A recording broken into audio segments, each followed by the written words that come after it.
remember what happened in the first game of the season between Liverpool and Everton.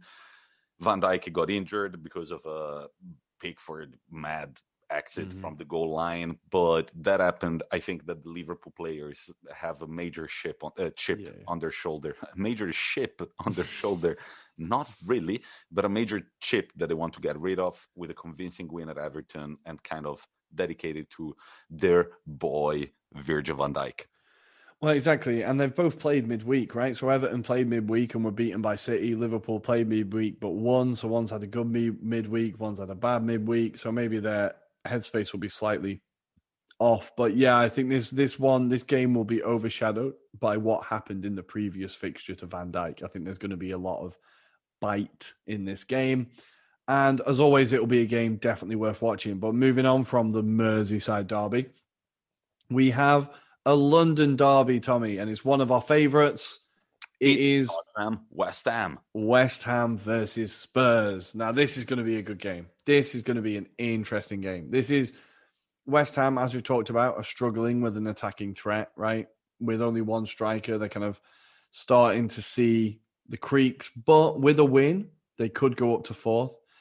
And with Spurs, we are seeing a team that is starting to flounder a little bit, really kind of struggling. West Ham do have a good record against Spurs in general. They do tend to show up in these games. So I think this is going to be another game with plenty of bite, a lot of venom, all those cliches. But more importantly, I think there'll be a lot of goals. These games always produce goals. And Thomas, we are 100% behind you. West Ham, I think, will win this game. I don't want to say it because we have a reputation for jinxing things, but Tom, you know what I'm thinking? Let's not forget that Rory Criscuolo has a $50 American bet. Yeah. You want to break it down, Rory? So I have been tricked into, by my own self, into placing a bet on who finishes higher, Arsenal or Spurs. Now, I said on Monday, amongst all the madness that took place on Monday, I said at some point, Arsenal will definitely finish above Spurs this year. I am going to stick with that statement, and I'm going to take the €50 when it arrives. I'm pretty confident about it, honestly. I'm like really, really confident. I don't know why, because everything about supporting Arsenal should tell me I should not be confident. But I just feel like it's going to happen. I don't know. You know what we're going to do when there is the derby, Arsenal-Tottenham? We're gonna have a live call with Max from Minneapolis, and we're gonna watch it all together. I think that could be fun. Let's do it. I can't fucking wait because we'll do them at our place. I don't care. I'll say it all. We'll do them. Let's do it. Right. But anyway, we're not talking about the North London derby. We're talking about West Ham Tottenham. It's going to be a great game. These are not the only cool fixtures. We got more coming in the Prem. Correct. Have you got space for any more, guys? Because we have the weirdest derby in the UK, Brighton versus Palace, coming up. These teams, I think we covered it in the pod earlier, maybe. They have a really weird reason for hating each other because their chants sounded the same, or there was a player that annoyed another group of fans. These teams are basically like 65 miles away from each other, have no right to hate each other, but they fucking hate each other. Brighton play some really nice football, really good team to watch. Crystal Palace have looked a bit lost recently. People are starting to worry. I've just developed his speech impediment. They're starting to worry about Roy Hodgson. I don't know, that was psychological or something. And if Crystal Palace should move on from him because things are starting to look a bit stale. But I think this could be an interesting game to watch.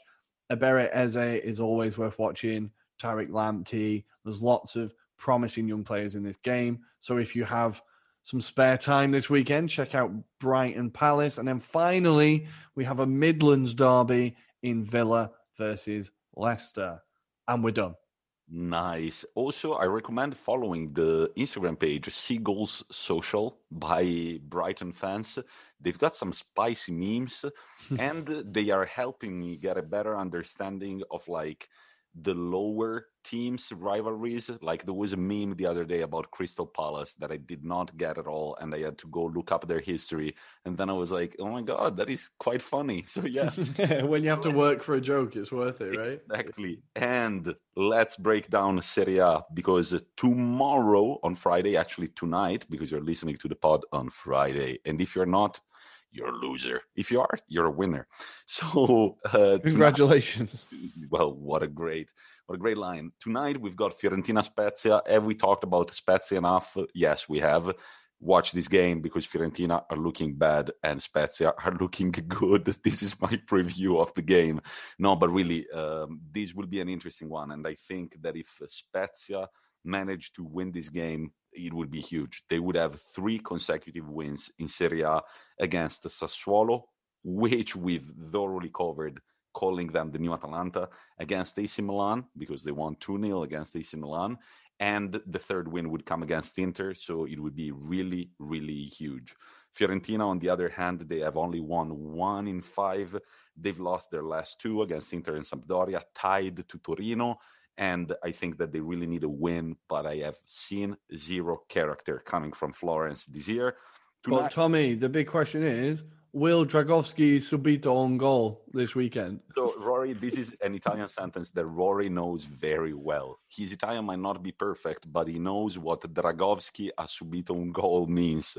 It pops up on my home screen about 3 times a weekend, and it is Dragowski has conceded a goal in the 30th minute, the 5th minute, the 67th minute. Yeah.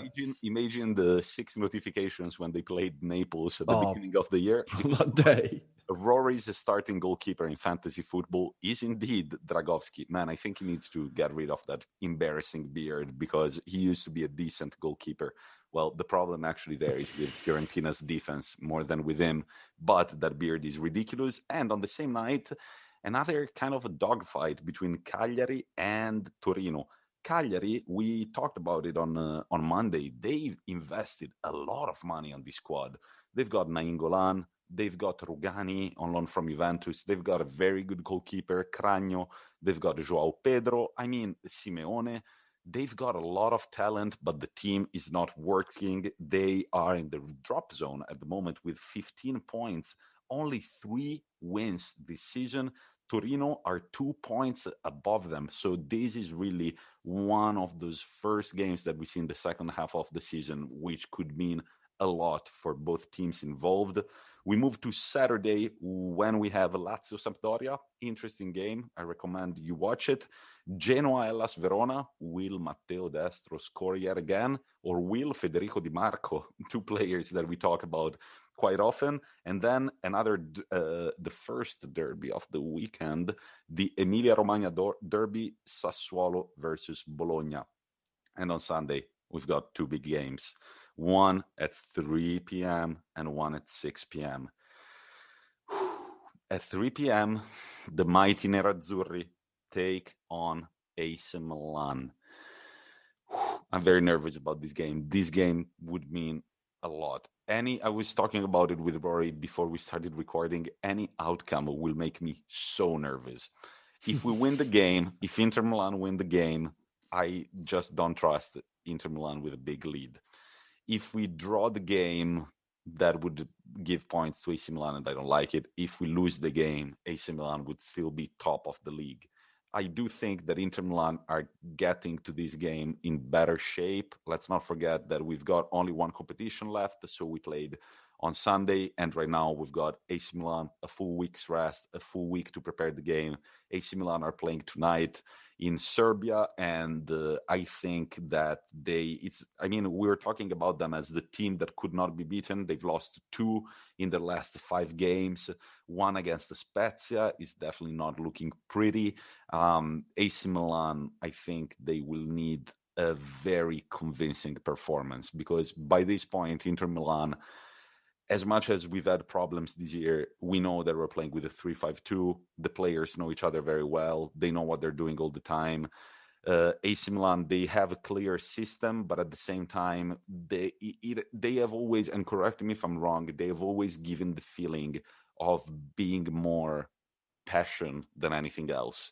So they've gotten a lot of penalties. Michael on the crazy Monday night Twitch live, my friend Michael was saying that they have not won a game without a penalty only in 1 occasion. So we shall see that.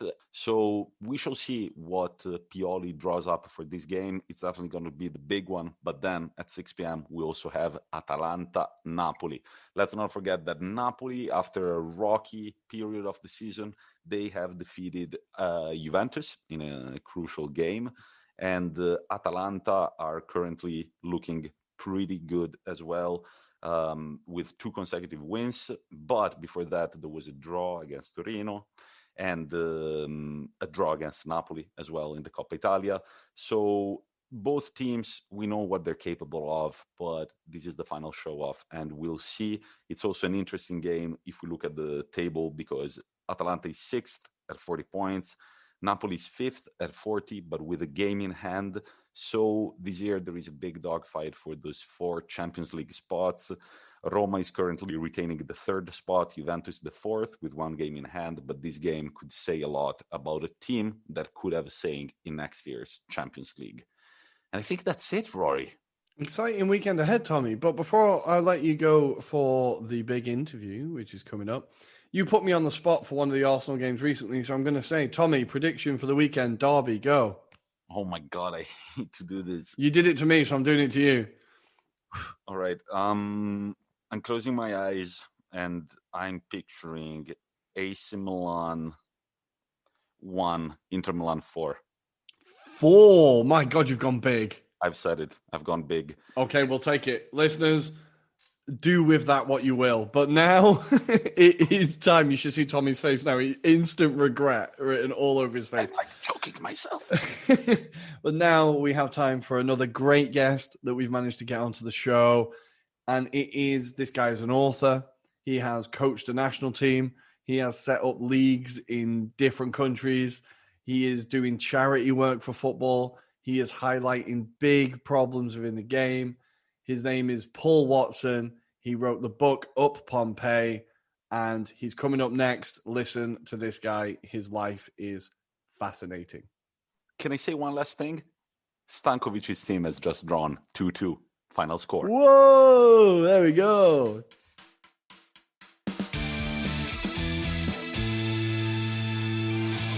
Welcome, listeners. We're here for the big interview this week, and we are joined by Paul Watson, who is an author of a book I read quite a while ago and I've recently reread called Up Pompeii, and he is a world traveller, football fanatic. Paul, how are you today? You okay? Good, yeah, good. I'm glad this is a big interview. That's flattering to me, to be honest. Well, it's always good to get off to a good start, right?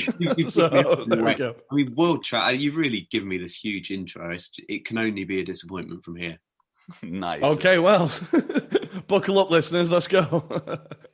All right. So Rory did say that the title of the book is Up Pompeii, but it's not really the title of the book. Paul, do you remember have all the subtitle as well? Is it bad that I've been asked this before on the spot, and I always forget the title of my own book, the subtitle, because basically it was called Up Pompeii, and actually I didn't come up with that title. The publisher came up with it because it's a pun on a film that was around when I was sort of minus 30 or something. So yeah. I had no idea what it was. There's a film called Up Pompeii, Pompeii.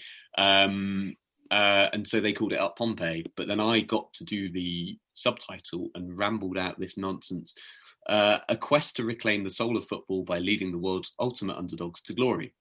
Which I think is a very over-the-top statement of what I did. But yeah, and it didn't quite fit in the Instagram post that I've just made. The subtitle's so long that it almost should be a chapter in itself, I think, really. But okay, let's start from the roots. So before going to Micronesia, Mongolia, and other weird countries, tell us a little bit about your childhood and how did you get into football as a kid?